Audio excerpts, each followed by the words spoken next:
డెవలపర్లు, పెట్టుబడిదారులు, విధాన రూపకర్తలు, మేధావులు, దార్శనికుల ఆలోచనలను ఒకచోటుకు తీసుకొచ్చింది Raj news. Hyderabad real estate future ఏ విధంగా ఉండబోతుందన్న దానిపై కూలంకషంగా చర్చించారు వక్తలు. దేశానికి దిశానిర్దేశం చేసేలా హైదరాబాద్ రియల్ ఎస్టేట్ వ్యాపించిందన్నారు. భవిష్యత్తులో రియల్ ఎస్టేట్ రంగం ఏ విధంగా ఉండాలి, ఎలాంటి రోల్ పోషించాలన్న దానిపై చర్చ జరిగింది. ఈ కార్యక్రమానికి వచ్చిన పెద్దలందరికీ శుభాకాంక్షలు తెలియజేస్తూ మరి నన్ను ఈ కార్యక్రమానికి ఆహ్వానించినందుకు రాజ్ న్యూస్ వారికి ధన్యవాదాలు తెలుపుకుంటూ, తెలంగాణ రాష్ట్ర జనాభాలో 30% హైదరాబాదులో నివసిస్తున్నారు. ఉద్యోగము, వ్యాపారము, ఉపాధి అవకాశాల కోసం తెలంగాణ, ఆంధ్రప్రదేశ్తో పాటు దేశంలోని అన్ని రాష్ట్రాల నుండి ప్రజలు హైదరాబాద్కు వస్తూనే ఉన్నారు. హైదరాబాదు చుట్టూ ఉన్న భూములు వ్యవసాయానికి అంతగా అనుకూలం లేవు. అందుకే ఈ నగరం నలుమూలల విస్తరణకు భారీగా అవకాశాలున్నాయి. లక్షలాది మందికి ఉపాధి కల్పించడంతో పాటు ప్రభుత్వానికి ఆదాయం సమకూర్చే రియల్ ఎస్టేట్ రంగం మధ్యతరగతి కుటుంబాలకు ఇంటి స్థలం ఉండాలన్నదే కల. తమ కష్టార్జితం ఆదాయంలో రూపాయి పొదుపు చేసి స్వంతంగా భూమి, ప్లాటు లేదా అపార్ట్మెంట్ ప్లాటును కొనుగోలు చేస్తారు.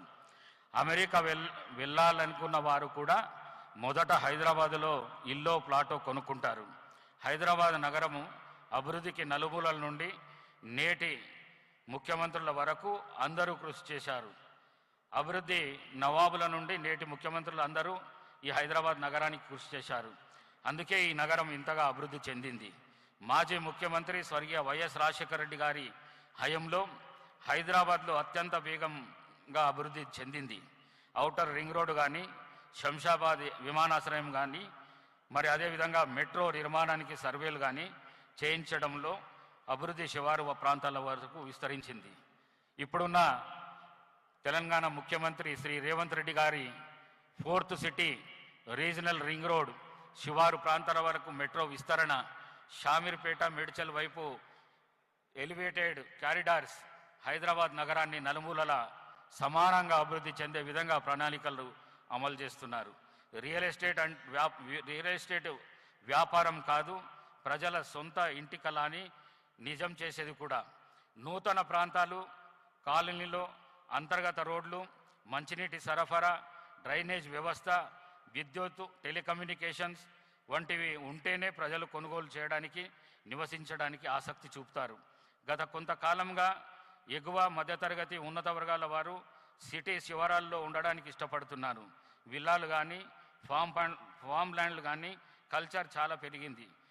బ్రాండ్ హైదరాబాద్ కారణంగా నగరం చుట్టూ 50 కిలోమీటర్ల పైగా రియల్ ఎస్టేట్ ప్రభావం ఉన్నది. మంచి రోడ్లు ఉంటే దూరంగా సమస్య కాదు. కిలోమీటర్ల కంటే ఇప్పుడు ఎంతసేపట్లో ప్రయాణం అనేది పరిగణనలోకి తీసుకుంటున్నారు. హైదరాబాద్ చుట్టూ నేషనల్ హైవేలు ఉండడము, అవి 4 లైన్లుగా మారడంతో పాటు ఇప్పుడు రియల్ ఎస్టేట్ అనేది నగరం నుండి జిల్లాల వరకు విస్తరించింది. రాష్ట్ర ప్రభుత్వం రేడియల్ రోడ్ల నిర్మాణంతో పాటు కొత్త ప్రాంతాలకు కూడా రియల్ ఎస్టేట్ విస్తరిస్తుంది. ఆర్థిక మాధ్యం, రాజకీయ, ప్రభుత్వాల మార్పులు రియల్ ఎస్టేట్ రంగంపై తాత్కాలికంగా ప్రభావం చూపుతాయి. కొత్త ప్రాజెక్టులు వచ్చినప్పుడు బూమ్ రావడము, తర్వాత కొంత తగ్గి స్టెబిలైజ్ కావడం సహజం. కానీ హైదరాబాద్ రియల్ ఎస్టేట్లో నిరంతరము గ్రోత్ ఉన్నది. స్తబ్దత కొంతకాలమే ఉన్నది. అది చాలా చిన్న మొత్తమే. ప్రతి రంగంలో ఇలా ఒడిదుడుకులు సహజం. ప్రభుత్వ పాలసీల రియల్ ఎస్టేట్ రంగంపై ప్రభావం చూపుతాయి. ఈ రాష్ట్ర ముఖ్యమంత్రి శ్రీ రేవంత్ రెడ్డి గారిది ఫ్రెండ్లీ గవర్నమెంట్ అభివృద్ధి వైపు తీసుకెళ్తున్నారు. ఇప్పుడు రాష్ట్రంలో పెట్టుబడులు మంచి వాతావరణం ఉన్నది. మొన్న దావోస్ ఆర్థిక సదస్సులో 1,78,950 కోట్ల పెట్టుబడులు వచ్చాయి.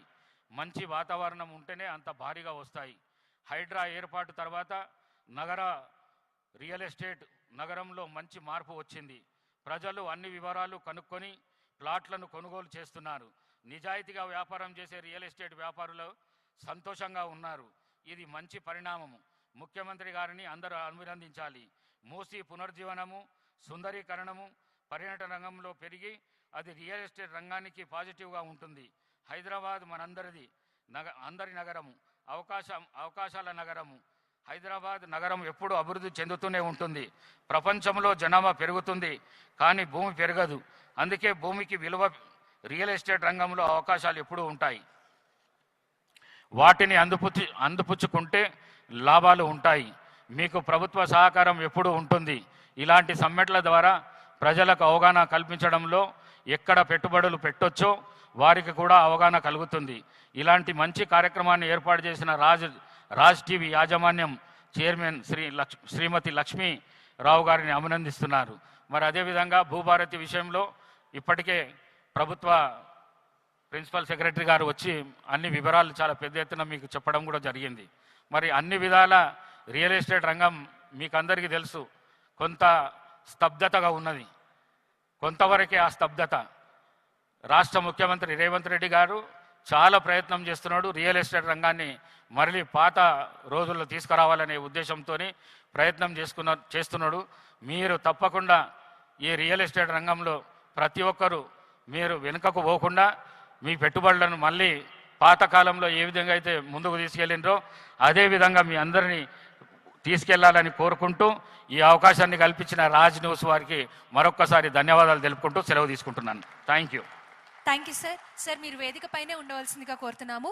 ఇప్పుడు నరేట్కో తెలంగాణ ట్రెజరర్ వెంకటేశ్వరరావు గారిని, అలాగే రాజ్ న్యూస్ తరఫున డైరెక్టర్ సాహితీరావు గారిని, డెప్యూటీ ఎడిటర్ రోజా గారిని వేదికపైకి రావాల్సిందిగా కోరుతున్నాము.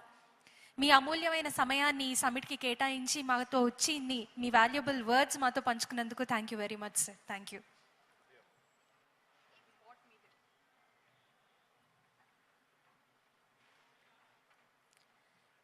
రాజ్ న్యూస్ వారి తరఫున, నారెడ్కో తెలంగాణ వారి తరఫున, అలాగే హెచ్ఆర్ఏ వారి తరఫున మీకు ఒక చిరు సత్కారం sir.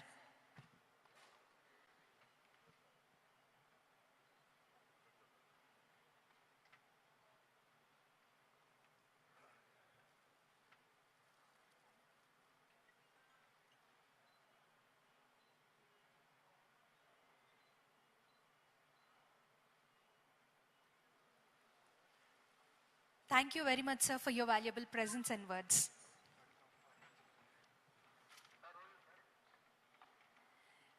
Ladies and gentlemen, Hyderabad Real Estate Summit 2025 దీన్ని నిర్వహిస్తున్నవారు